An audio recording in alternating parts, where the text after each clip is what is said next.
तेरा घर ये मेरा घर, किसी को देखना हो अगर तो पहले आके मांग ले मेरी नज़र तेरी नज़र।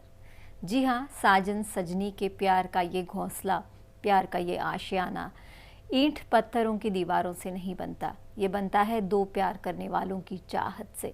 भले ही रीति रिवाज अलग हो, भले ही अंदाज जुदा हो, भले ही तौर तरीके अलग हों, लेकिन जब प्यार हो जाता है तब दो लोग एक हो जाते हैं, दो जिंदगियां एक हो जाती हैं, प्यार का गुलसिता खिला रहता है। लेकिन ये गुलसिता हकीकत पे जब हकीकतों का सामना करता है तब कई बार बिखर सकता है, सपने बिखर सकते हैं। हवाएं ऐसी चलती हैं कि उस आंधी से, आपकी परवरिशों की वजह से जो जड़ें मजबूत हैं वो जड़ें कई बार हिल सकती हैं। क्या आप भी उनमें से हैं जिनके साथी के साथ इसलिए नहीं बनती क्योंकि परवरिश अलग अलग है दोनों की?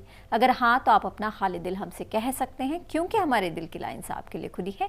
और आपके दिल का हाल सुनने और समझने के लिए हमारे साथ हैं लव गुरु डॉक्टर संजय कुमार। लव गुरु, आपका स्वागत है। नमस्कार। जब प्यार कहते हैं, प्यार अंधा होता है, प्यार धर्म मजहब जात नहीं देखता, प्यार ऊंच नीच नहीं देखता, प्यार अमीरी गरीबी नहीं देखता, तो फिर प्यार परवरिश क्यों देखता है?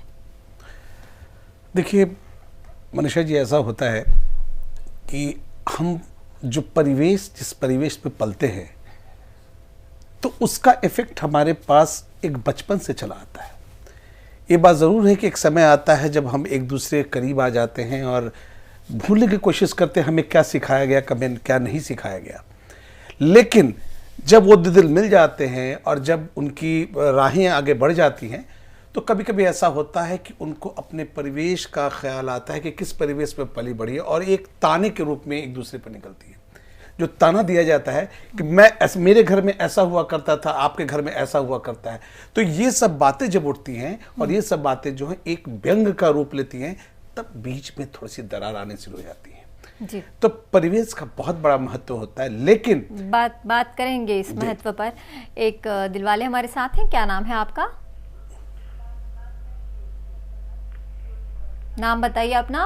हेलो, मैं राकेश बोल रहा हूँ लखनऊ से। जी हेलो जी, बोलिए। मैं लवगुरु से ये पूछना चाहता हूँ कि मेरी शादी को 2 साल हो गए जी। लेकिन पता नहीं क्यों मेरी बीवी को मेरे फैमिली से दिक्कत होती है। आपके? मेरे फैमिली से मेरी बीवी को दिक्कत होती है। जी, मतलब आपके माता पिता दोनों से नहीं बनती? जी नहीं बनती, स्पेशली मेरी माता से नहीं बनती उसकी। जी। हर 2-3 दिन पे हमारी माता मेरे से शिकायत करती है क्यों लड़ती रहती है, हमेशा कोई काम ढंग से नहीं करती।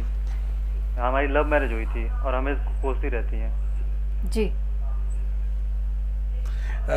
मैं एक सवाल आपसे पूछना चाहूँगा, क्या वो आप सजातीय हैं? नहीं। जी, तो वो किस कास्ट से बिलोंग करती हैं? वो राजपूत हैं। और आप किस कास्ट से बिलोंग करते हैं? मैं ब्राह्मण। जी। अब देखिए ऐसा होता है कि अब देखा जाए तो इन दोनों कास्टों का परिवेश जो और परंपराएं जो हैं थोड़ी बहुत अलग होती है। ऐसा नहीं है, इंसान होता है, ब्लड वही है, खून वही है, सब कुछ वही है, दिल वही है, सब कुछ वही है। लेकिन क्या होता है कि जब आप जिस परिवेश में पलते हैं ना, तो उसका एक इफेक्ट आपके साइकोलॉजिकल पूरे कैरेक्टर पे पड़ता है। जैसे कहा भी जाता है कि ठाकुरों के परिवार में जो बच्चियाँ पलती हैं उनको लगता है मैं खुद ठाकुर हूँ और मैं कुछ भी कर सकती हूँ। और ब्राह्मण, एक ब्राह्मण परिवार होता है, ब्राह्मण का मतलब है कि वो पूरे जगह पे ज्ञान बांटते हैं। तो ज्ञान और जहाँ तलवारबाजी का जब मौका आता है ना, तो वो संघर्ष होता है, क्योंकि ज्ञान जो है वो थोड़ा संभल के होता है, लेकिन तलवार कभी किसी पे उठ सकता है। तो मैं इसलिए ऐसे शब्दों का इस्तेमाल कर रहा हूँ कि आप इसके लिए बहुत चिंतित नहीं हो। आपने लव मैरिज किया है, बहुत अच्छी बात है। और देखिए ये हर घर में होता है कि थोड़ी बहुत नोक झोंक सास और बहू में होता है, और यही प्यार है जो कि हरदम बना रहता है। लेकिन आप इसको अन्यथा ना लेके समझाने की कोशिश करें। देखो कि उनकी उम्र क्या है और हमारी उम्र क्या है। वो आज हमारे साथ 10 साल, 15 साल, 20 साल रहेंगे, लेकिन हमारी ज़िंदगी और आगे बढ़नी है, क्योंकि सास भी कभी बहू होती है, और ये भी आपकी जो बीबी है कभी वो भी सास बनेंगी। तो इन चीज़ों को ख्याल करते हुए आप परेशान मत होइए। ये बहुत छोटी सी बात है, इसको हमारे भारतीय परिवेश में बहुत कॉमन है, इसलिए इसके लिए आप बहुत परेशान मत होइए। तो अपने आप धीरे धीरे समय आएगा, आपके बच्चे बड़े होंगे। अभी 2 साल हुआ आपके, तो बच्चे शायद हुए होंगे तो अभी 6 महीने 8 महीने के होंगे या 1 साल के होंगे। तो आप परेशान मत होइए, ये कोई बहुत ज़्यादा बड़ा प्रॉब्लम नहीं है और बहुत जल्दी सुलझ जाएगा। एक और दिलवाले हैं लवगुरु, क्या नाम है आपका? क्या आप लाइन पर हैं? लगता है लाइन पर नहीं है। परवरिश की हम बात कर रहे हैं, कहीं ना कहीं ये जो क्लैशेस होते हैं मियाँ बीवी के बीच में या दो साथियों के बीच में, ये तब तक तो नहीं होते जब तक आप एक दूसरे को डेटिंग कर रहे होते हैं, जब प्यार का रिश्ता होता है, अफेयर होता है आपका, तब तक प्रॉब्लम नहीं होती। लेकिन जिस वक्त शादी के मंडप में जाते हैं तब जो परंपराएं, रीति रिवाज जो सामने आते हैं, शुरुआत टकराव की वहीं से हो जाती है कि हमारे तौर तरीके ये हैं, आपकी शादी में ये तौर तरीका है, हमारी बारात इस तरीके से आएगी, आपकी इस तरीके से आएगी, हमारे यहाँ पे विदाई ऐसी होगी, आपकी विदाई। ये जो परंपराओं में जो फर्क है, परवरिशों का जो फर्क है, ये टकराव वहीं से शुरू हो जाता है। जी हाँ, आपने बहुत सही फरमाया मनीषा जी, क्योंकि ये चीजें जो है लोग समझते नहीं है। दो दिलों को न देखकर उन चीजों को ले आते हैं जिनकी कोई इतनी महत्व नहीं है। एक सामाजिक बंधन ऐसा है कि लोग कहते हैं हमारे कस्टम में ये है कि लड़की जो है वो यहाँ बैठेगी, राइट बैठेगी, लड़का लेफ्ट बैठेगा। फिर कभी कभी होता है कि नहीं, हमारे यहाँ कस्टम ये है कि लड़की वाले जो हैं वो जाएंगे वहाँ, पहले उनको आगाज़ करेंगे आने के लिए, तब आएंगे। तो ये सब जो एक कहना चाहिए कि बहुत छोटी सी चीज़ें हैं, लेकिन जब शादी होती है तो दो दिल को न देख के उनमें जो उनके लोग हैं वो एक दिखाने की कोशिश करते हैं कि हम ऊंचे हैं तो हम ऊंचे हैं, हमारा जो परंपरा और परिवेश जो है जो हमने दिया है वो अच्छा है, आपका देंगे। तो ये बस बहुत क्षणिक होता है, व्हाट फॉर द 3 आवर्स। जी, एक और दिलवाले हैं, क्या नाम है आपका? नाम बताइए अपना। क्या आप लाइन पर हैं? लगता है संपर्क कट गया है हमारा। और हम बात कर रहे हैं कि परवरिशों का फ़र्क जो है वो किस तरीके से रिश्तों पर असर डाल सकता है। कई बार देखिए लाइफस्टाइल चेंज हो जाती है, किसी को देर से उठने की आदत होती है, किसी किसी के घर में ये होता है कि जल्दी उठने की कोई ऐसी कोई परंपरा या ऐसा कोई तौर तरीके नहीं होते, सब आराम से उठते हैं। लेकिन किसी के घर में खासकर ये तरीका होता है कि सब सुबह 5-6 बजे उठ जाते हैं और सब सुबह मतलब तैयार होते हैं और सब पूजा पाठ करते हैं। बात करेंगे इस पर। एक दिलवाले हैं, क्या नाम है आपका? जी, मैं चंदन बोल रहा है दुमका से। जी, ये आपका प्रोग्राम देखते हैं, बहुत अच्छा लगता है, सुनते हैं हर बात को। बहुत बहुत शुक्रिया आपका। मनीषा जी नमस्कार आपको। जी नमस्कार, बहुत बहुत नमस्कार आपको। आपके प्रोग्राम को देखते हैं, अच्छा लगता है जी। और आप जब हमें कॉल करते हैं हमें भी बहुत अच्छा लगता है। आपने पहली बार फोन किया है? जी, पहली बार कर रहे हैं, हम टीवी देख रहे हैं, आपका चेहरा को भी देख रहे हैं जी। आप क्या बातचीत होता है आप दोनों में, लवगुरु या आपसे मनीषा जी। जी, तो आपसे चंदन आप रोज फोन किया कीजिए, हमें बहुत खुशी हुई आपकी आवाज सुनकर खासकर मुझे। जी बताइए। रोज फोन करेंगे आपको? जी रोज फोन करिए, हम इंतजार करेंगे आपके फोन का। आप करते क्या हैं? जी ऐसे हम प्राइवेट कंपनी में काम करते हैं। जी, और आपकी शादी हो चुकी है? नहीं हुई। नहीं हुई। तलाश है लड़की की या लड़की मिल चुकी है? नहीं, ऐसा कुछ नहीं है। कुछ नहीं है, बड़े आराम से हैं आप। इसका मतलब ये है, इसका मतलब आप सुखी प्राणी हैं, सुखी जीव हैं ये। चंदन जी ये प्रोग्राम देख के अपने आप को बहुत खुश रखना चाहते हैं कि किन पर क्या बीत रही है, सुनते और कहते हैं अच्छा है मैं शादी अच्छा है ना, मेरी गर्लफ्रेंड है और ना अभी शादी हुई तो है, परेशानी अभी नहीं है। तो मजे लो केवल टीवी देखकर किनकी क्या परेशानी है। जब अपनी परेशानी होगी तो मनीषा जी बैठी हैं, वो सॉल्व करवा ही देंगी। जी, मनीषा जी नहीं, लवगुरु बैठे हैं। चंदन जी आप लाइन पर हैं? नहीं है। एक और दिलवाले हैं हमारे साथ, क्या नाम है आपका?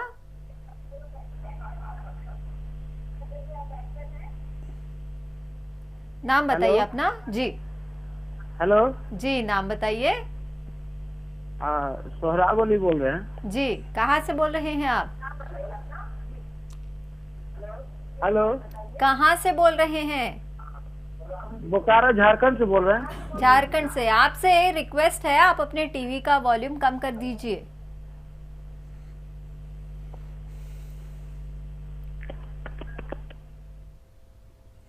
प्रश्न कीजिए। लगता है संपर्क कट गया। और जैसे बार बार हम ये गुजारिश करते रहते हैं अपने दर्शकों से कि जब भी आप हमें फ़ोन करें आप कृपया अपने टीवी का वॉल्यूम कम रखें। वो इसलिए कि जब आप टीवी का वॉल्यूम हाई रखते हैं आपको ऐसा लगता है कि आप टीवी पर शो देख रहे हैं, लेकिन हमें आपकी आवाज़ डबल सुनाई देती है, जिसकी वजह से हम ठीक से आपकी बात नहीं सुन पाते हैं और ना आप हमारे जवाब ठीक से सुन पाएंगे। इसलिए आपसे रिक्वेस्ट है कृपया टीवी का वॉल्यूम कम रखें। एक और दिल वाले हमारे साथ हैं, क्या नाम है आपका? मेरा नाम विजेंद्र यादव है। जी, आप क्या करते हैं? हम गाय चलाते हैं। जी, थोड़ी सी ऊंची आवाज में बोलिए। आप डर रहे हैं किसी से? नहीं नहीं नहीं संकोच कर रहे हैं? नहीं नहीं। जी बताइए। देखिए हमको है ना वाइफ में हमको चला गए, समझे ना, कहा के कुछ कोई बात के बात। देखिए आपकी आवाज बहुत धीमी आ रही है, आप ऊंची आवाज में बताइए। देखिए पास सुनिए, मेरे वाइफ में रहा है, ठीक ना जी। संपर्क कट गया है इनसे। बहुत बड़ा प्रॉब्लम है, जो लोग डरते हैं कि हमारे आसपास कोई है या नहीं है, तो इसका बहुत ख्याल रखते हैं। ये प्रोग्राम हमारा जो 11 से 12 आता है, तो इससे बहुत लोग अपने, यही परंपरा की मैं बात कर रहा हूँ कि बहुत लोग कॉल करते ये देखते हो कि बहन कहाँ सोई है और हमारे मम्मी पापा कहाँ सोए हैं। तो ये भी एक दिक्कत है। एक और दिलवाले हैं, क्या नाम है आपका? विकी जी, क्या करते हैं आप?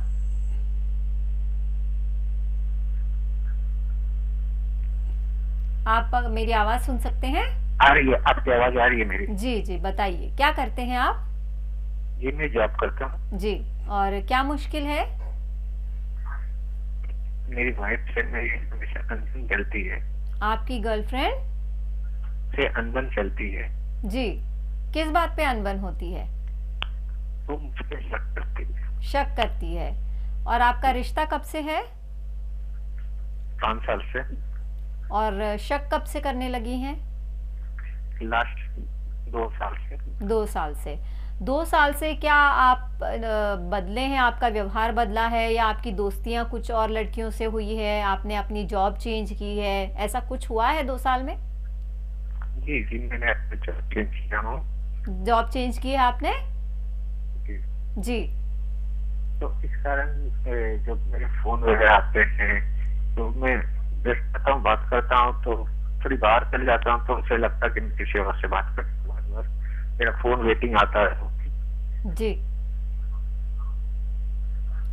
शायद लवगुरु मुझे ये लगता है कि इनसिक्योर फीलिंग से शुरू होता है, और इनसिक्योर फीलिंग कहीं ना कहीं तब होती है जब आप जिस व्यक्ति का अधिकार जितने प्यार पर है उसको जब उतना प्यार नहीं दिया जाता, तब उसको हर बात पे शक होता है। जी आपने सही कहा। पहली बात तो है कि जहाँ जॉब कर रहे थे वहाँ से इन्होंने जॉब चेंज किया है, और दूसरी बात इन्होंने कहा कि जब भी शायद वो फ़ोन करती हैं तो कॉल वेटिंग पे जाता है, तो शायद उनको लगता हो यार मैं जब फ़ोन कर रहा हूँ ये पिक नहीं कर रहे हैं और शायद किसी और से बात कर रहे हैं।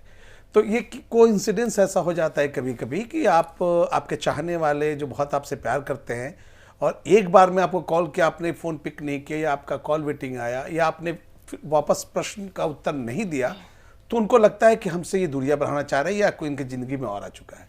तो ये बहुत बड़ा एक कारण हो जाता है कि लोग शक की बुनियाद को बढ़ावा देते हैं, और मेरे हिसाब से उनको शक नहीं करना चाहिए, क्योंकि आप दिल से प्यार करते हैं। अगर वो आपको दिल से प्यार करती हैं तो बुनियाद अगर शक पे होगा तो फिर आपकी ज़िंदगी आगे अच्छी नहीं बन पाएगी, और फिर वही बात हो जाएगी जो कि हम लोग बात कर रहे हैं कि आप वो कहेंगे कि हमारा परिवेश में ऐसे नहीं होता है, हमारे परिवेश में हम इस परिवेश से पले बढ़े हैं, हम इस परिवेश से पले बढ़े, तो ये सब बातें आ जाएंगी, फिर परंपरा की चीज़ें आ जाएंगी। तो कोशिश ये कीजिए कि थोड़ा सा उनको मनाइए, और उनके फ़ोन को पर जब भी आए तो कॉल वेटिंग में हो तो फट से उनका फ़ोन उठाइए, दूसरे को आप कॉल वेट में डाल दीजिए अगर बहुत ज़रूरी ना हो तो, और पहले कीजिए कि उनको प्रेफरेंस दीजिए, शायद वो वापस आपकी बात को फिर से सुने और उनका शक दूर हो जाए। जी, एक और दिल वाले हैं, क्या नाम है आपका? हेलो जी, नाम बताइए। विकास नाम है मेरा। जी विकास, क्या करते हैं आप? हम अभी तो स्टूडेंट हैं।